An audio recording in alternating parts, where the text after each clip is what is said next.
Seja muito bem-vindo, seja muito bem-vinda a mais um episódio do MentorX Cast, o seu podcast que divide para multiplicar. Divide conhecimento, divide história para multiplicar resultado, para multiplicar performance e talento aí na ponta.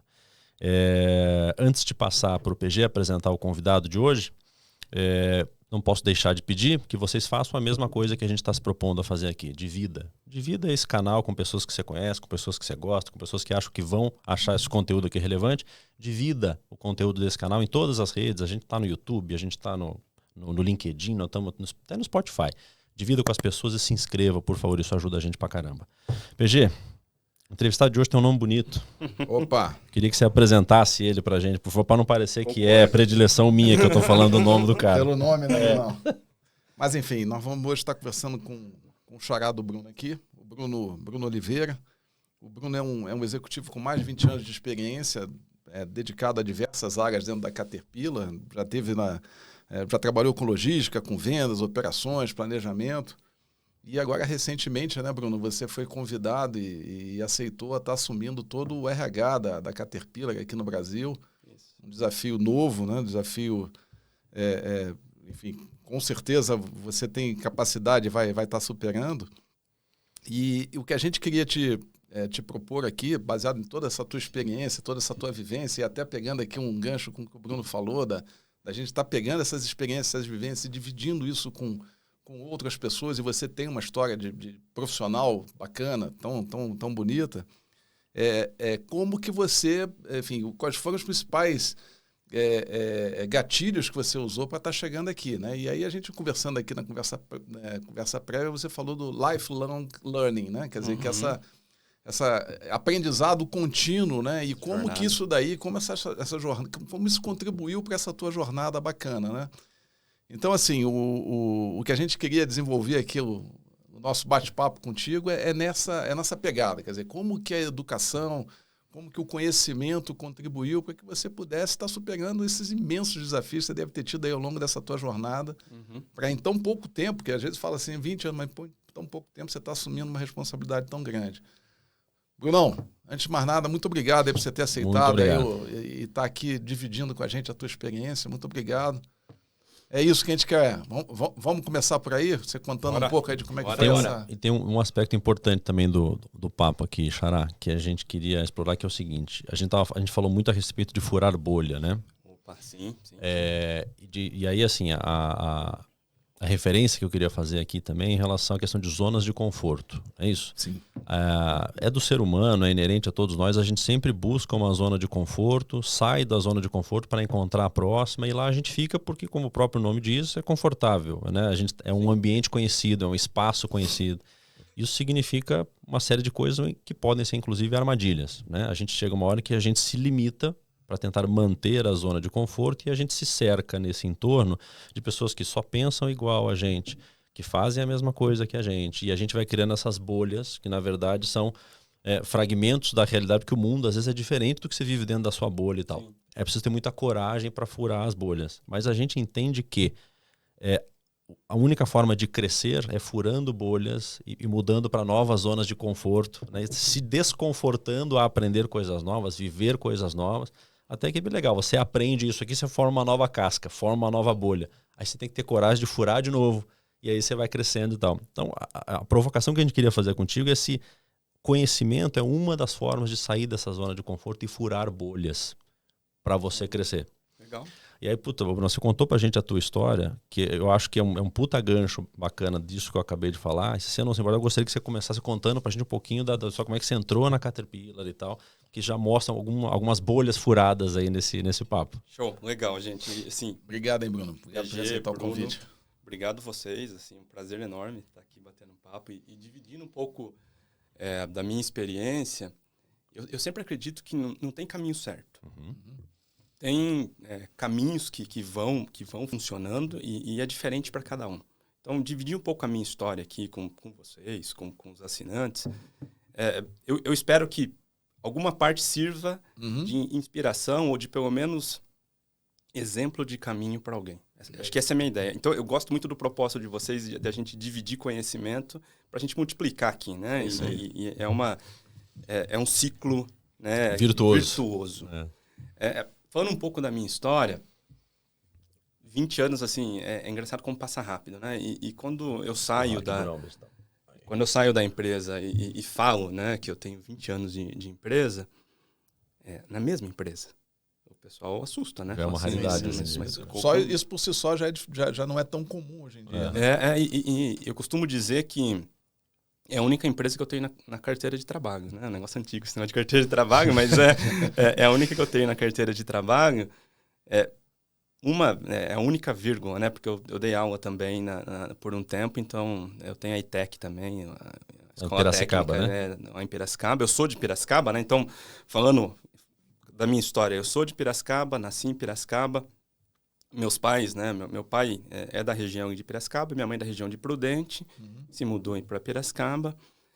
Meu pai estudou até o 6º ano, começou a trabalhar nos seus 10, 11 anos de idade, né, na roça, né, bem no interior de São Paulo. Vem para Piracicaba, faz escola técnica, Senai, e consegue entrar na empresas metalúrgicas ali da região.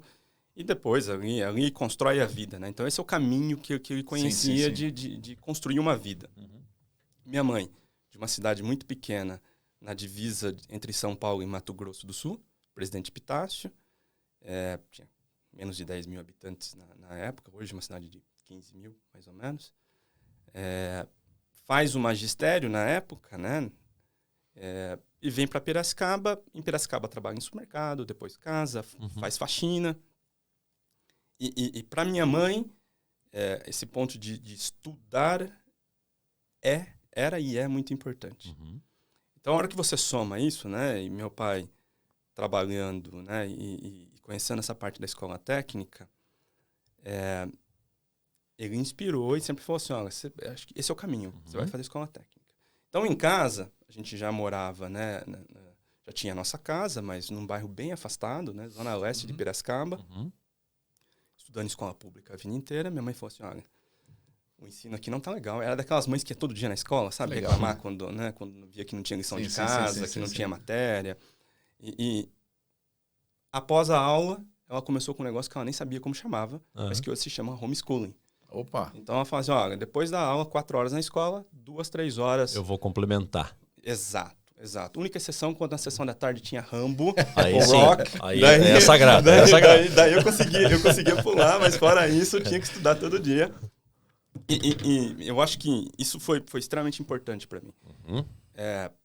Eu fiz recentemente a avaliação de talentos da Clifton, né? Que, para quem não conhece, eu super recomendo, né? Que ela mostra, né, os seus talentos, né? E geralmente ela destaca os 5 mais. E eu tenho um estudioso como primeiro. E eu acho que vem disso, né?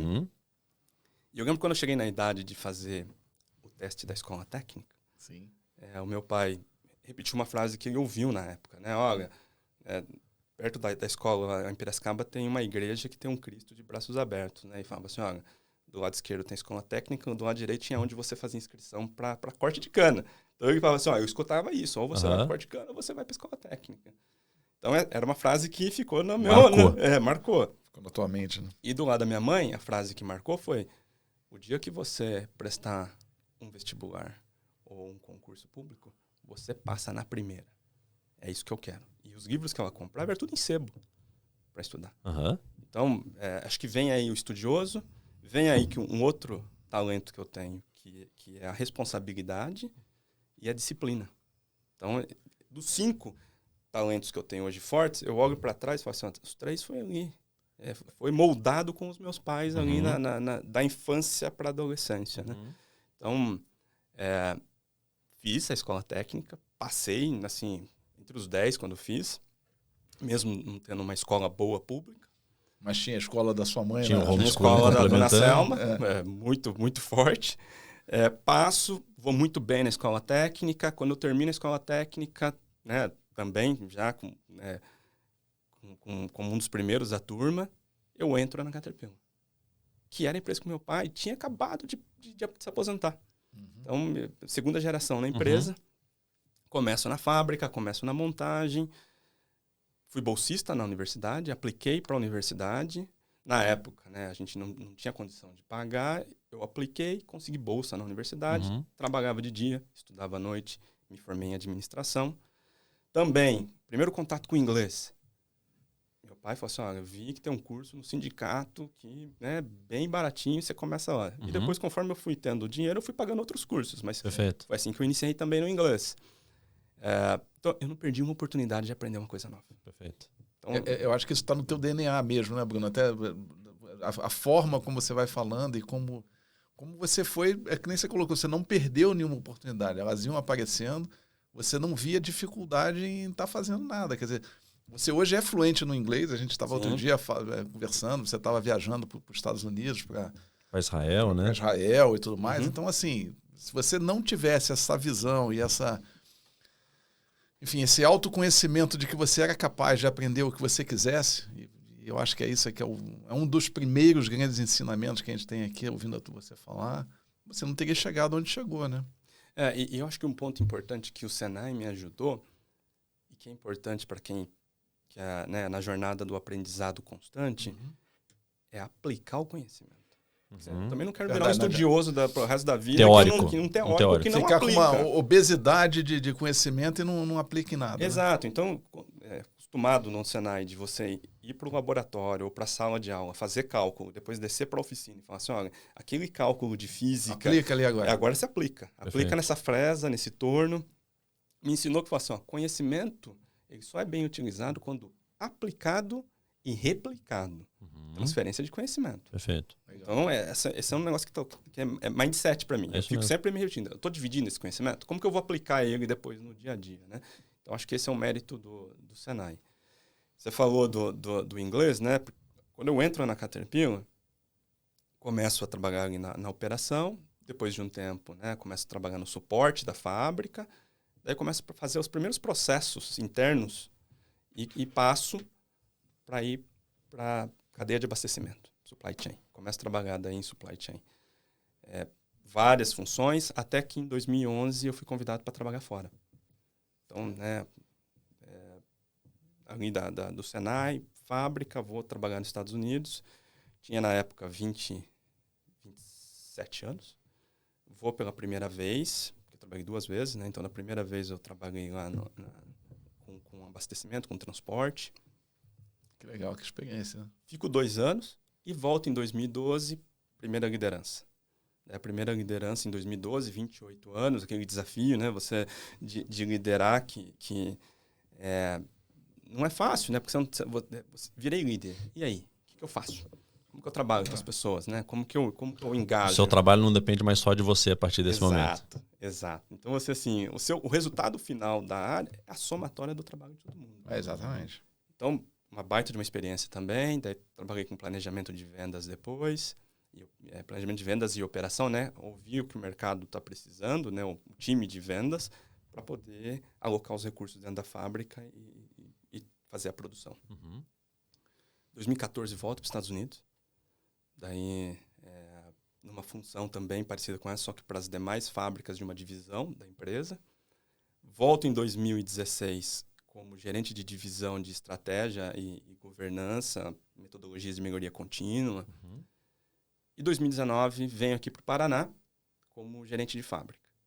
Daí na fábrica aqui de Campo Largo, trabalho em 4 anos e meio como gerente de fábrica. E agora, terceiro dia, como gerente de RH das plantas de Piracicaba e Campo Largo. Né? Então, totalmente diferente para mim. Legal, cara. E isso conecta um pouco com o que você falou, Xará, de zona de conforto versus zona de crescimento. Eu tento expandir minha zona de conforto, tentando ficar sempre na zona de crescimento. Perfeito. Da hora que eu vejo que está ficando confortável, eu pulo. Por isso que eu fui mudando minha carreira. E por isso que quando eu falo que eu estou há 20 anos, mas não é loucura, a empresa me proporcionou carreiras diferentes, me proporcionou conhecer países como Japão, Bélgica, morar nos Estados Unidos. Parece que foi ontem que eu comecei. Estou com gás para mais 20. Então, assim, a zona de conforto expandiu, tentando ficar sempre na zona de crescimento, evitando a zona de pânico. Opa! Que você não quer entrar na zona de pânico, né? Enquanto mais bagagem, mais ferramentas você tiver na sua caixa, menos chance de você entrar na zona de pânico. Você tem um arsenal de ferramentas aqui para evitar isso. Perfeito. A história é essa. Porra. As analogias são muito boas, né, o PG, em relação à questão da ferramenta, por exemplo, porque um dos erros muito comuns das pessoas que falam de long life learning e tal, a pessoa acaba achando que a gente está falando de alguém teórico, que estuda pra caramba, que tem um baita conhecimento para si, né? Mas não é isso. A questão, né, do aprendizado contínuo, ele funciona só se você conseguir aplicar na prática o conhecimento que você tem para resolver problemas teus ou dos outros, para melhorar o entorno, né, teu, de quem você vive, com quem você trabalha, etc. e tal. Que é aquela diferença que a gente costuma falar aqui, já usou outras vezes, né, PG? É uma Ferrari estacionada, é um Fusquinha andando. Isso aí. Nossa, que potencial que tem essa Ferrari. Tá parada. Né? Então, assim, cara, e esse Fusquinha aqui? Cara, ele tá andando e tá acelerando, tá aumentando a velocidade, tá te levando de um lado, tá te resolvendo um problema e tal. Esse conhecimento tem valor.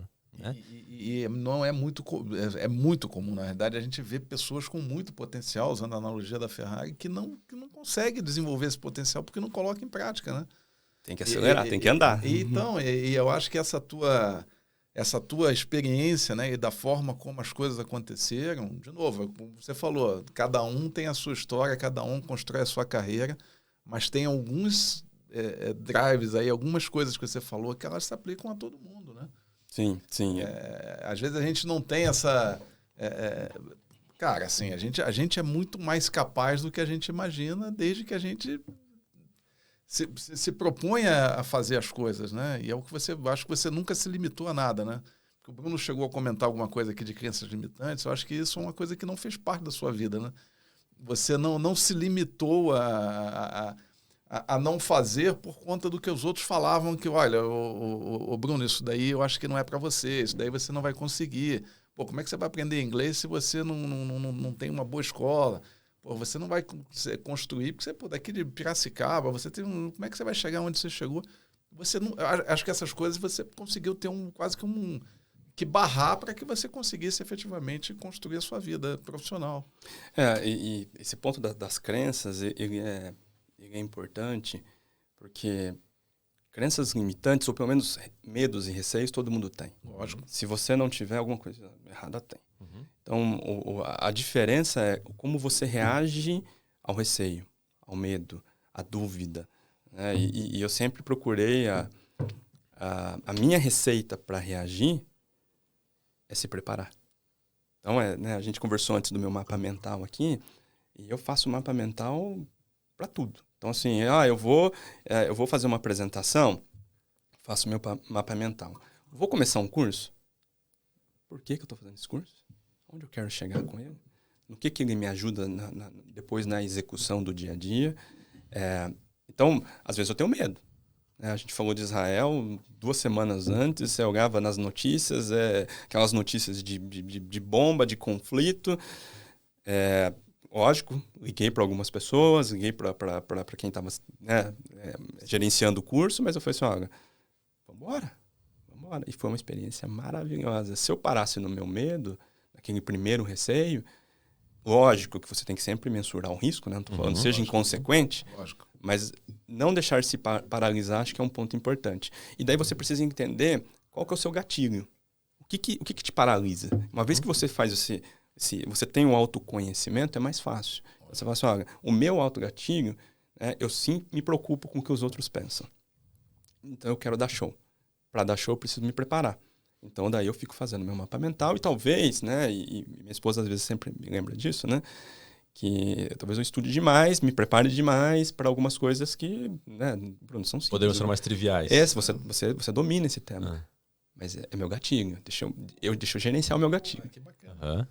E você falou de gatilho, tem uma coisa que é bacana também, se você achar que faz sentido, eu queria que você comentasse, Bruno, que é o seguinte, a questão do mindset das coisas, né, de zona de conforto, né, zona de crescimento. E o PG estava comentando aqui de eventuais crenças limitantes. Mesmo agora, você poderia ter imaginado assim, surgiu uma oportunidade para eu assumir a gerência de RH da Caterpillar, mas eu não sou um cara de RH, eu sou um cara de fábrica, eu sou um cara de processo, sou um cara de operações, eu não sou um cara de RH. Ou você pode enxergar por outra perspectiva. Cara, como quem faz liderança e RH não é o diretor ou o gerente de RH, quem faz RH no dia a dia é o líder, e eu já fui líder, na verdade sempre fui de RH. Todo líder é de RH, de alguma forma. Então, assim, não é menosprezar o conhecimento das pessoas que têm formações ou pós-graduações, tem assuntos relacionados a RH, mas assim, como é que eu posso me enxergar nisso? Não, eu não sou alguém de RH, então eu não posso dar este passo. Ou não, de certa forma eu sempre fui de RH. Então não é um terreno 100% desconhecido para mim, com os meus mapas mentais, meus gatilhos, eu posso sim. Faz sentido essa minha inferência de a forma como você leu a oportunidade? Faz total sentido, Bruno, porque você está certo na afirmação. Eu não vim de RH, por mais que eu tenha formação de administração, nunca pensei, nunca me aprofundei na parte de estudar RH.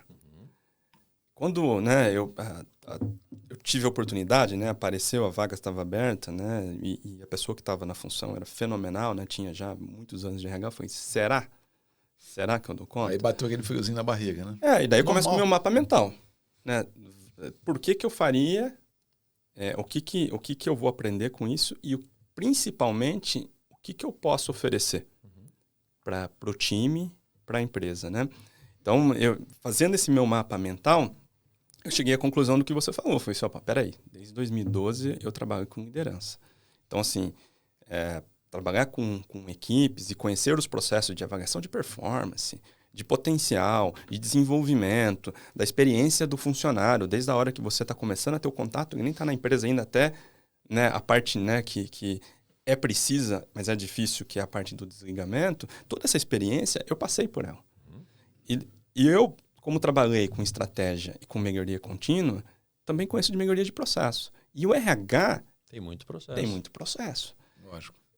Lógico que, assim, é o processo que cuida de gente, que cuida do principal recurso da empresa. Por isso que ele tem que ser um processo bem robusto. Poxa, tá aí a oportunidade. Eu conheço melhoria de processo, conheço liderança, trabalhei com liderança, né? Estou com liderança desde 2012. Fui um dos principais clientes do RH como gerente de fábrica. E a gente estava naquela discussão de mudança, né? Do que a gente precisa para 2030, quais são as competências, qual que é o perfil do líder, quais são as habilidades. Porque a gente fala muito, né? Ou se falava muito de formação universitária. Sim. Hoje, eu posso ter um biólogo trabalhando numa indústria e fazendo ciência de dados? Por que não? Se ele tem a competência, se ele tem as habilidades corretas, se a formação dele deu as habilidades que a gente precisa, sim, ele pode. Então, a universidade, né, que ele fez não pode ser um limitador. Então, essa mudança foi assim, olha, eu quero fazer parte. Eu quero construir junto com esse legado e aprender. Sair da minha zona de conforto. Mais uma bolha estourada. Exato. E é legal porque você vai diferenciando sua carreira, conhecendo perspectivas diferentes. Porque a gente, quando está numa empresa e a gente escolhe uma área, nada contra, cada um tem o seu caminho, tem a carreira em Y. Sim. Mas a gente acaba tendo vieses que a gente não vê. Tem pontos cegos que você só começa a ver quando você começa a olhar da perspectiva do outro. Então, conhecer áreas diferentes ajuda a ampliar também a perspectiva. E isso que você está colocando é muito importante, porque às vezes as pessoas acham que para mudar essa perspectiva elas precisam mudar de empresa. Não necessariamente. Às vezes dentro da empresa você tem, enfim, visões completamente diferentes da mesma realidade, né? Aqui mesmo nós estamos falando, quer dizer, você como já rodou várias áreas dentro da Caterpillar, você tem sobre o RH visões diferentes e agora você está com a visão aquele negócio de vidraça virou... Como é? De pedra virou vidraça. Então, assim, é diferente a visão agora. Mas agora, como executor de RH, você já foi desde 2012, da tua primeira liderança, né? Então...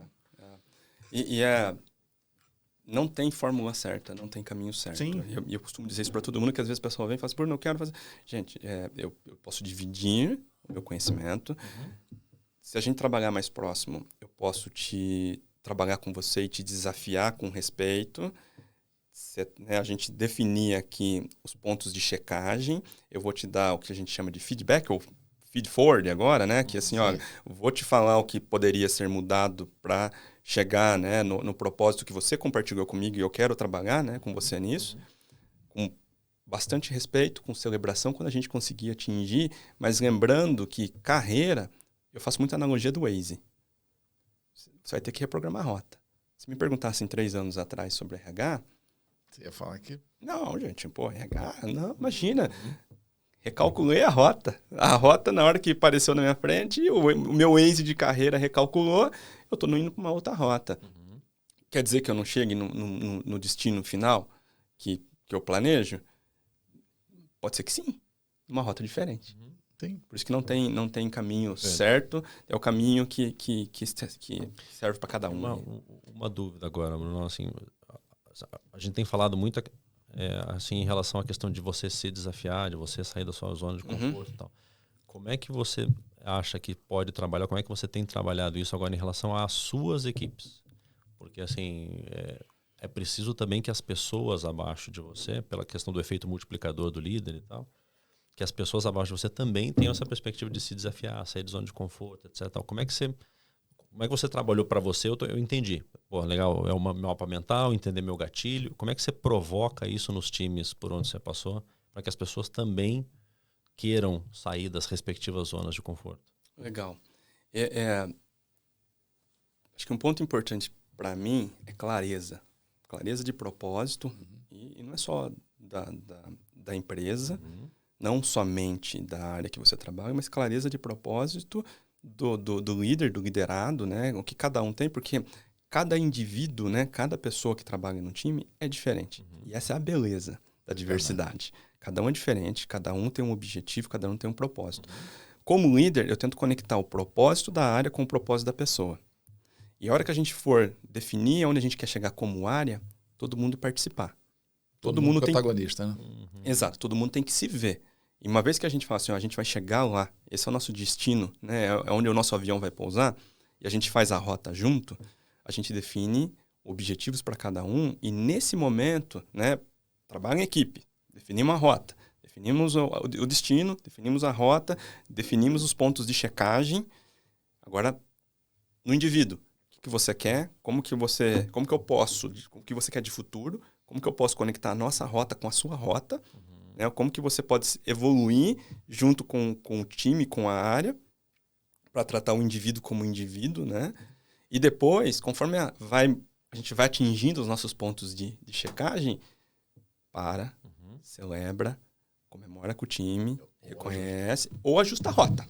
Ou ajusta a rota se não tiver legal. Recalcula. Exato. E eu costumo dizer para o time que não existe estratégia boa sem forte execução. É uma frase que eu repito sempre, que eu falo assim, gente, vamos lá, vamos executar. E eu super acredito que conforme o time vê que o avião, né, ele decolou, ele está no caminho certo, está evoluindo, e eles como pessoas estão evoluindo, estão vendo que nossa, né, a gente está diferente do que... Os propósitos estão alinhados, né? Exato. Eu acho que isso gera engajamento. Lógico, com certeza. Eu gosto daquela pirâmide do Patrick Lencioni, né, que ele fala que, né, você tem que, primeiro, tem que acreditar um no outro, né? Então, você acredita um no outro, você confia, confiança é o primeiro ponto, né? Uma vez que você confia, você gera os conflitos positivos, gera o alinhamento e gera o engajamento da equipe, né? Então, essa pirâmide eu costumo usar bastante, principalmente quando eu chego numa área nova. E eu falei da avaliação de talentos, é uma ferramenta que a gente tem usado bastante até para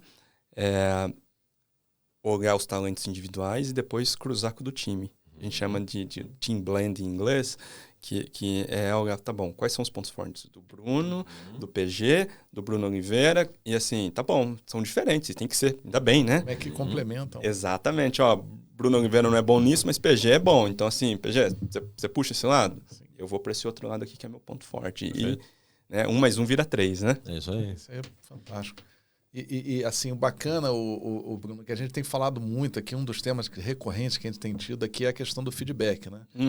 E você expôs aqui de uma forma brilhante, quer dizer, não dá para você estabelecer um processo de feedback que seja efetivamente construtivo se você não faz todo esse alicerce que você bem colocou aí, quer dizer, a rota tem que estar combinada, o propósito tem que estar alinhado, o cara tem que se sentir parte do que está sendo proposto, né? Construído.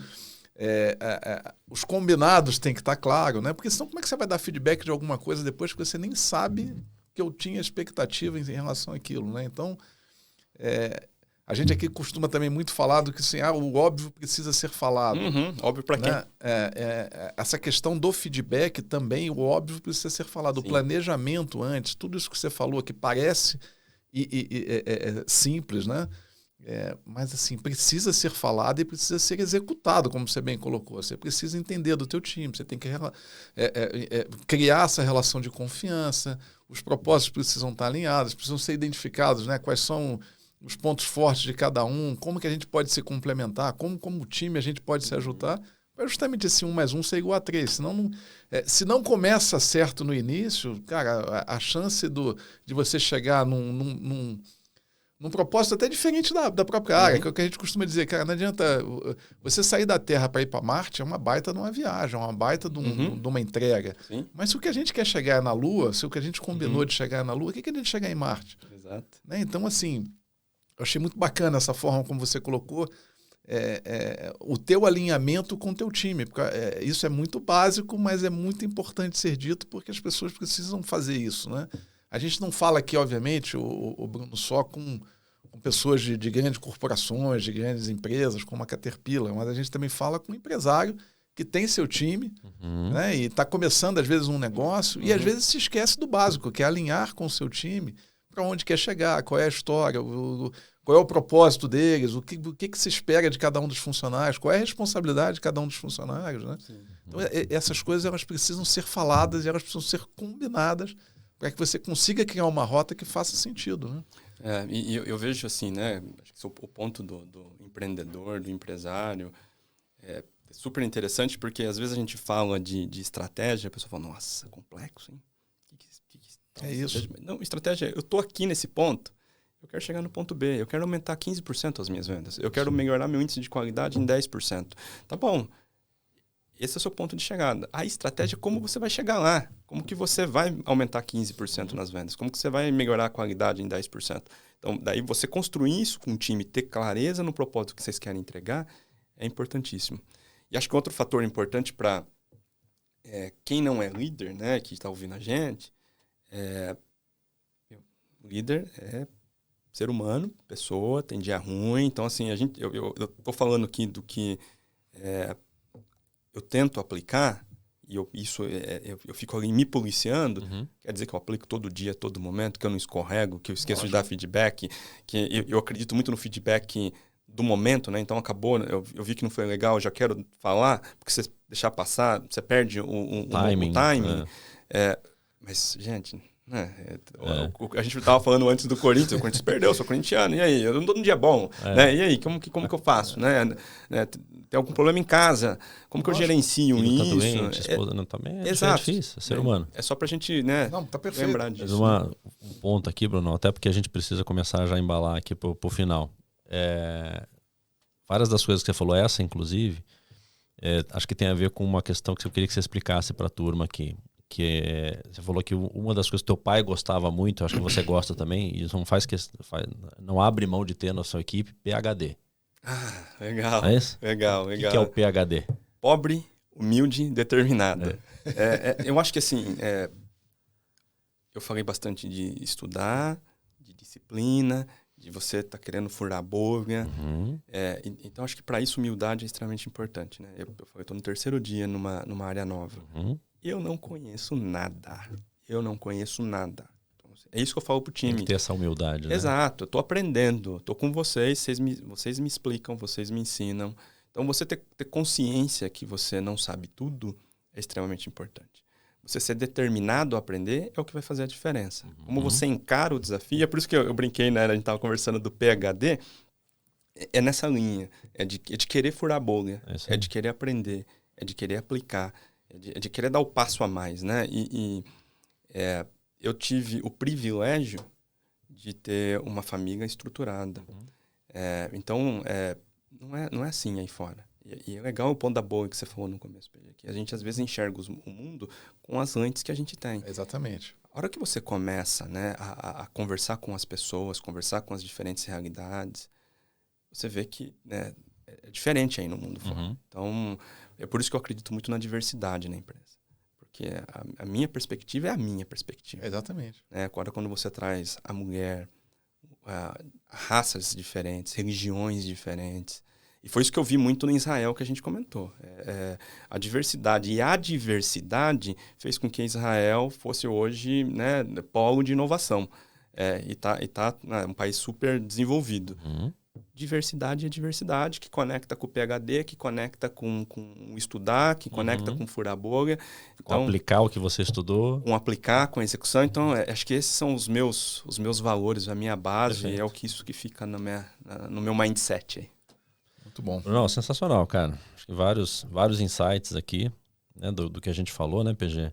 E algumas coisas que eu anotei aqui que são muito bacanas, você já meio que resumiu algumas delas. Só para complementar as que você falou, uma coisa que eu acho muito importante, é uma lição de vida pessoal e profissional, que essa é muito grande, que é a questão de não perder uma oportunidade sequer de aprender algo novo. Isso aí. Cara, começa por aí. Né? E aí, lógico, você tem que ter o H ali, tem que ter a humildade para saber que a gente não sabe tudo, que a gente não está bem todo dia, mas passou alguma oportunidade de aprender alguma coisa perto de você que seja interessante, vai te acrescentar como ser humano, como marido, como amigo, pega, né? E esse tem um grande valor, enorme valor. Maior valor ainda se você conseguir aplicar ele na prática para resolver um problema de alguém, o teu problema, melhorar seu entorno, né? Então, o conhecimento tem muito valor, ele na prática efetivamente é o que faz a diferença. E é isso aí, zona de conforto, pessoal, versus zonas de crescimento. Puta, a gente falou de muita coisa bacana nesse período aqui. Foi muito bom, Brunão. Muitíssimo obrigado, cara, pelo tempo. Bruno. A gente sabe que nessa trajetória de quem está no terceiro dia só numa cadeira nova, E que cadeira, corrido, né? cara. Você é hoje responsável pelo RH de toda a Caterpillar no Brasil. Né? Das duas fábricas aí. E nesse nosso momento jabá aí, Bruno, quiser contar pra gente o que você está aprontando, próximos passos, aproveitar aí para dividir um pouquinho com a audiência o que você está fazendo. Legal. O microfone é teu. O meu foco agora é aprender, né, e focar no RH, né? Então, você sair do mundo de fábrica, de operações, entrar nesse mundo diferente, são processos diferentes, então agora mergulhar nesses processos. E eu gosto de fazer isso no início, né? Então eu falo que nos primeiros 90 dias não tomarei grandes decisões, é o meu momento de aprender, de mergulhar. De expandir, né? A mente, né? De expandir a mente, e daí a gente depois começa a construir junto com o time, ver o que dá para ser feito de diferente. Então esse é o meu momento, né? Então ficarei entre Piracicaba e Campo Largo aqui, trabalhando com as duas fábricas para aprender o processo. Esse é meu foco agora. Perfeito. Show de bola. Bruno, muito obrigado aí, cara. Muito obrigado aí por você ter se disposto a vir aqui. A gente sabe como é que... O cara tá há 3 dias numa função como essa e veio aqui gravar, passar um pouco dessa tua vivência, dessa tua experiência. Foi um prazer, uma honra, e a gente agradece bastante. Tenho certeza que várias pessoas pegaram vários insights aí com você. Legal, prazer todo meu, gente. Precisando, só contatar. Valeu. Obrigado, Brunão. Obrigado. Fechou, obrigado, prazer. Bruno. É isso, né? Eu acho que o recado, o principal recado, que eu acho que assim, é aquele negócio, o Bruno já comentou no início, mas nunca é demais repetir. Clique. A gente precisa da inscrição de vocês, a inscrição de vocês faz com que o YouTube reconheça que o nosso conteúdo é relevante, e a partir disso ele distribui ele por si só para outras pessoas, mas a ação de vocês é muito importante, quer dizer, é você compartilhar com os colegas, com os amigos, com os interessados. Olha, eu acabei de ver aqui uma entrevista bacana, dá uma olhada aí que tem umas coisas bacanas. Visitem o nosso canal, compartilhem, comentem, proponham temas, porque assim, é assim que a gente vai crescer e é assim que a gente vai conseguir trazer cada vez mais talentos aqui para multiplicar conhecimentos com vocês. Pessoal, muito obrigado. Valeu, turma. Obrigado, Bruno. Obrigado, obrigado gente. Bruno. Obrigado. Theo, Valeu. obrigado. Valeu. Um abraço.